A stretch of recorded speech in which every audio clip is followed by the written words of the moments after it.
High, good morning, this is Mamata here. যখন আপনি দেখছেন আপনার পাশে, মানে আপনার আশেপাশে আপনার নাইবার্স, আপনার যে লোকজন আছে, তারা যখন আপনাকে টোন টিটকারি করছে, আশেপাশের লোকজন, তখন আপনি অবশ্যই একটা পজিটিভ নেগেটিভ কখনো সাইড নেবেন না, যে আমাকে এটা বললো আমাকে ওটা বললো, কখনোই না।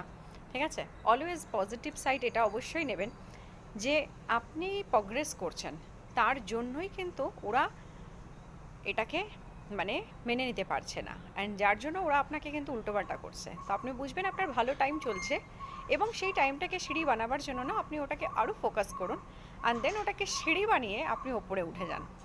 দেখবেন যখন আপনি ওপরে উঠে গেছেন, নিচের মানুষগুলো নিচেই দাঁড়িয়ে আছে। তো ওপরে ওঠাটা ভালো না নিচে নামাটা ভালো, it's up to you. So আশা করি আমার ভিডিও আপনাদের ভালো লাগছে। কাইন্ডলি আমাকে লাইক করবেন, কমেন্টস করবেন। Thank you so much watching for this video.